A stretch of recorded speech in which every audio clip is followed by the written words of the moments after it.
गांव के पास एक पुरानी हवेली थी जिसे लोग भूतिया हवेली के नाम से जानते थे। गांव वालों का मानना था कि वहां एक दुल्हन की आत्मा भटकती है। हवेली से अक्सर अजीब आवाजें और चीखें सुनाई देती थी, लेकिन किसी ने यह जानने की कोशिश नहीं की कि आखिर इस डरावनी कहानी के पीछे क्या राज है। रवि और उसकी पत्नी पूजा शादी के कुछ ही दिन बाद गांव में लौटे थे। शादी के उत्सव की खुशी में रवि के दोस्तों ने उसे मजाक में चुनौती दी कि वह भूतिया हवेली में एक रात बिताकर दिखाए। रवि एक साहसी और जिद्दी व्यक्ति था। उसने दोस्तों की चुनौती को गंभीरता से लिया और पूजा को साथ लेकर हवेली जाने की तैयारी कर ली। पूजा इस फैसले से खुश नहीं थी, लेकिन रवि की जिद के आगे उसे झुकना पड़ गया। रात के समय जब रवि और पूजा हवेली पहुंचे तो हवेली की हालत देखकर पूजा के रोंगटे खड़े हो गए। हवेली के दरवाजे टूटे हुए थे, दीवारों पर अजीब से खून के धब्बे थे और हर कोने से अजीब सी आवाजें आ रही थी। हवेली के अंदर घुसते ही उन्हें महसूस हुआ कि जैसे कोई उनकी हर हरकत को देख रहा हो। रवि ने पूजा से कहा, यह सब तुम्हारे दिमाग का वहम है, डरने की जरूरत नहीं है। उन्होंने एक पुराने कमरे में अपना डेरा जमाया। कमरे में एक टूटा हुआ पलंग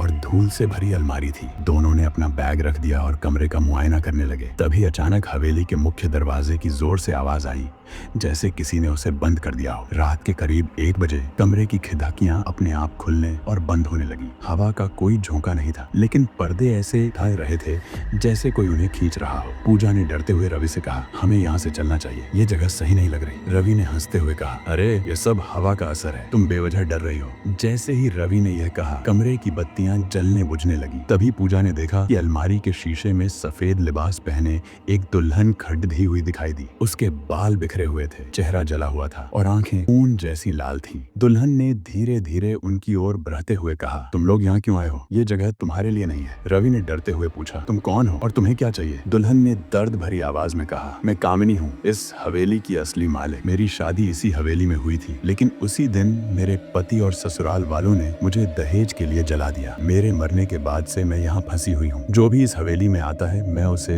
अपने दुख का एहसास करवाती हूँ। पूजा ने कांपते हुए कहा, हमें माफ कर दो, हमें नहीं पता था कि यहाँ ऐसा कुछ हुआ है। हम तुम्हारी आत्मा को शांति कैसे दे सकते हैं? कामिनी की आत्मा ने कहा, मुझे न्याय चाहिए। मेरे पति और उनके परिवार ने मुझे जिंदा जलाया और फिर सबूत मिटा दिए। मेरी आत्मा तब तक शांति नहीं पाएगी जब तक मेरा सच सबके सामने नहीं आएगा। अगले दिन रवि और पूजा ने गाँव के सरपंच और पुलिस को बुलाया। उन्होंने हवेली में हुई घटनाओं के बारे में बताया। पहले तो गांव वालों ने उनकी बातों को मजाक समझा, लेकिन जब रवि ने हवेली में छिपे पुराने सबूत और जले हुए कपटी डिद्धों के टुकड़े दिखाए तो सब चौंक गए। पुलिस ने गहराई से जांच की और पुराने गवाहों से पूछताछ शुरू की। धीरे धीरे सच्चाई सबके सामने आने लगी। कामिनी के पति और ससुराल वालों को गिरफ्तार कर लिया गया। गांव वालों ने मिलकर कामिनी की आत्मा की शांति के लिए हवन और पूजा का आयोजन किया। कामिनी की आत्मा को शांति उस रात रवि और पूजा ने सपना देखा, जिसमें कामिनी मुस्कुराती हुई उनके सामने खड़ी थी। उसने कहा, तुमने मेरी आत्मा को शांति दिलाई है, अब मैं हमेशा के लिए मुक्त हो रही हूँ। अगले दिन से हवेली में कोई अजीब घटना नहीं हुई। गांव वालों ने उस हवेली को फिर से बनवाया